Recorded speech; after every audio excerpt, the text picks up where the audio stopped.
So, morning, crafter cream. Just a random street, driving around local Byford. Hopefully you can hear me.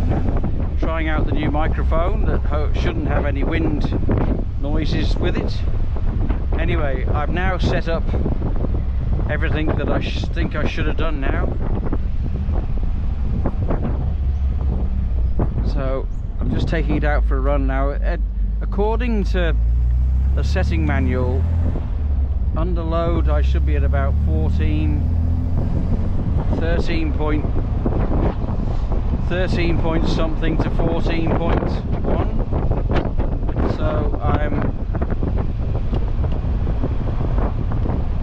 it looks like I'm around 16, 17. Mind you, I'm on the overrun going down a hill, right? So that's going to tell me that it's a bit weaker than it should be. So coming up to a junction and stopping, I'm at about 13.1, 14.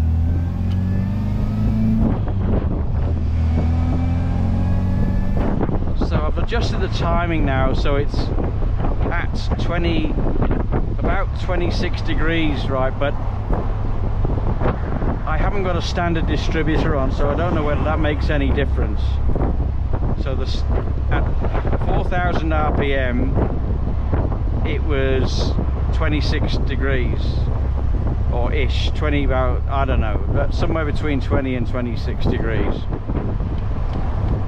So then I put the vacuum back on and it was like maybe 30 degrees before top dead center. So this is, as I say, this is an Ignition 123 distributor, so I don't know whether that's right or wrong. So just on a normal running road, I'm somewhere between 14 to 16 now that I've adjusted the timing. So when I get a bit further down the road here, I'm coming up to a set of traffic lights now, so I'm going to have to stop. But the acceleration, there is no dead spot, no flat spot now anymore, and it accelerates really quite well, you know, for an MGB.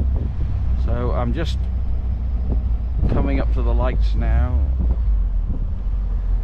as you can see, and just on idle I'm around 13.3 to, well, I've settled out about 13.7, so somewhere between 12.7 and 13 point something, because I know you can't see the gauge on the mirror, on the screen.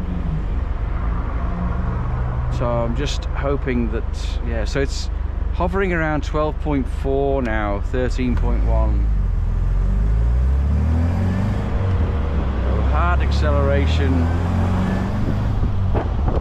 I'm 12.6, 12.7. Yeah, so it seems to go up around, like on the overrun, it's up around 15, 16. Which I'm going to assume is right because it's leaned out now.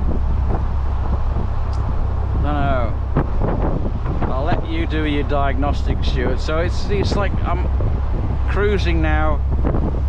So 17, 15 to 17, because I'm not accelerating and I'm holding my speed steady at 60. And this is all the speeds for 60 k's an hour. So we'll see how that goes. I'm hoping that I can get a bit of an open road thing going here. Just at the moment I'm sort of holding on 60, but it runs really well now. It's a lot smoother than it was before, and there's no dead spot now. So it's just the timing that I'm a bit concerned about, because the timing set without the vacuum on it was like 26 or somewhere, set somewhere around there. and I put the vacuum advance and retard back on, and when I had it at 4,000 it had now gone to like 30 degrees. So Stuart, over to you on the expertise with that. I'm not sure what's going on with that. So if I can get into a bit of an open road here, so I'm holding on about 60 k's an hour, and I'm somewhere, should go up to 80 now.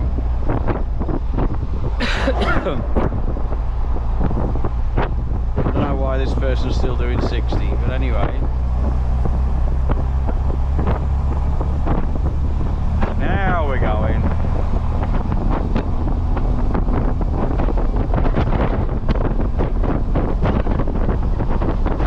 So,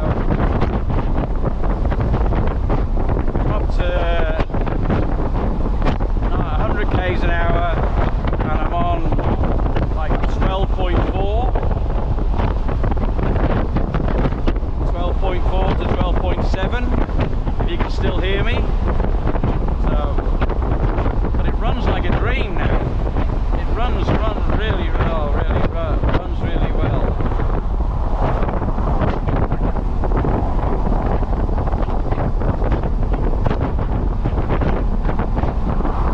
Everything is just, it runs so well. It's smooth as silk, no misfires, no nothing.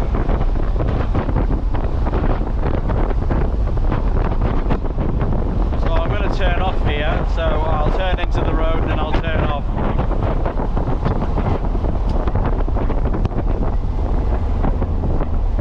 So I think that's a long enough run, hopefully.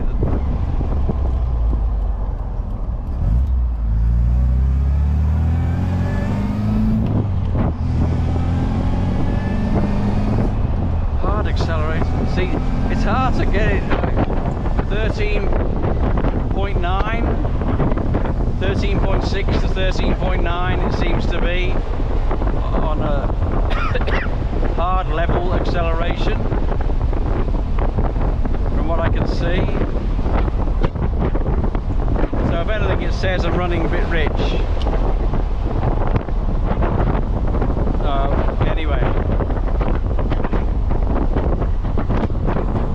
I'm hoping that you've got something out of this. It's, yeah, but it runs, it's so beautiful to drive. It's a really nice drive. We'll leave it at that because I'm going to another junction, so I'll do the engine bit next. Alright, I'll speak to you soon. So here we are, back on planet Earth. I've had a listen to it and it doesn't sound too bad, so you can still hear what I'm saying. So I'm now in the bottom shed, and I'm looking at the engine that I've now stripped. So these are the mains still in place. So the block itself doesn't look too grubby. I've taken obviously the oil pump studs out because I'm going to have a chat with a guy tomorrow and see if he can do, or what he can do about boring. Well, I'll find out what the cost of a rebore is, because I've got 4 new pistons. So these in here are 20 thou oversized, the ones I've got are 40 thou oversized. So now these don't look too bad. Right, this is as they came out. Yeah, they're a bit grubby. I've polished the tops because I wanted to see what sizes they were. So yeah, I've got, so that's there, and then these are the cam followers. So you can see this one here is a bit under the weather.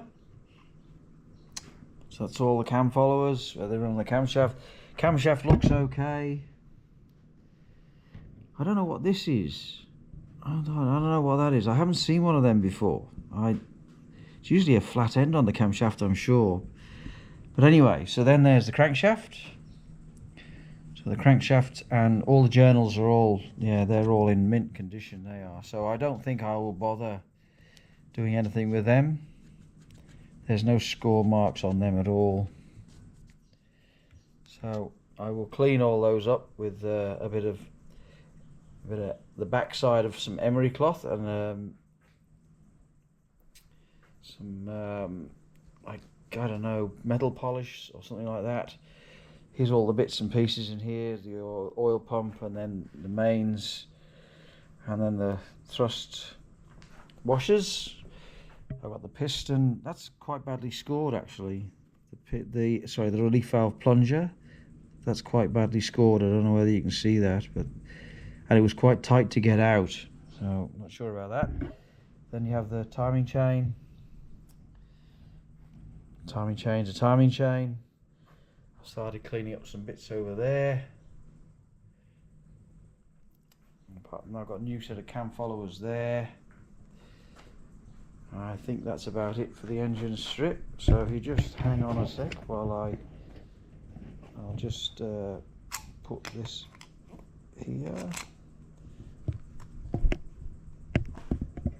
and I'll turn the block on its side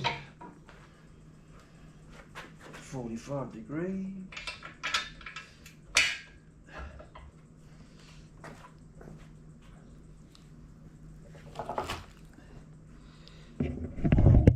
Inside there you can see the bores.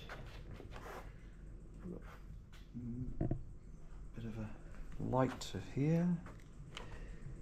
So yeah, you can see inside the bore there. So the bores are good. I'll hone those, and depending on what, see there's no lip on here, there's no lip, so I'm quite comfortable with that. So I might just put rings in, clean the pistons up and put them back in again, depending on how much it is to get it rebored and put the new county pistons in. I'll have to have a chat with the guy tomorrow and see what he says. But overall, the engine's okay. Yeah, it's just obviously needs a bit of a clean, bit of a degrease, make it look respectable, then a bit of paint, and then yeah, I'll start the rebuild. But yeah, quite a bit of work between now and then, and I'm not sure because this is an 18V engine, and I got the 18V pistons. But I'm not sure whether they've got circlips on the new pistons or not, so I will have to check that. And then I suppose a question is, if they're circlip pistons, can I use these conrods? Because these conrods have the gudgeon pin as a press fit. So I'm just wondering whether, if they've got circlips in, will they be okay to use with these conrods? I'm not sure about that one. I've never done that before. I don't know whether the new ones I've got have got circlips or whether they're a push fit. I'll have to check. So there you go. So yes, dearest, the microphone setup worked a treat. Thank you very much indeed for that nice little Christmas present there. That works a treat. Makes it a bit easier, or a lot easier to hear while I'm out on the road, driving around. So there you go, that's it. I'll sort of post this now, and then yeah, got any comments about anything that I've done in regard to the tuning and how this ignition 123 distributor fits into the great picture. I've got like 3 or 4 standard distributors with points in them, and one with electronic ignition, but I'd like to try and stick with the ignition 123 distributor if I can, because that's like a bit more modern. The car is so easy to start. It just, like when you turn the key, it like wants to go. Like, I want to go. We're going somewhere. Unfortunately, the oil leak didn't allow that to happen at some point. However, that oil leak seems to have gone now, so everything seems to be under control there. You know, for a couple of exciting runs this morning, and yeah, it's great. So thank you very much indeed for the comments. They're all appreciated. Thank you very much for the likes and also subscribing. Getting ever closer to the 1,000, but I don't know, you know, the more the merrier, I suppose. Join me on this journey to do the rebuild on the engine and other stuff that I've got to do on MGs and things. So yeah, please come along for the ride, enjoy yourself. And if you have any questions or you want to see anything specific about what I'm doing, then please let me know and I'll try and accommodate you if it fits in with the video. Alright, so I'll stop waffling and I'll wish you all the very best, and I'll speak to you soon. Bye for now.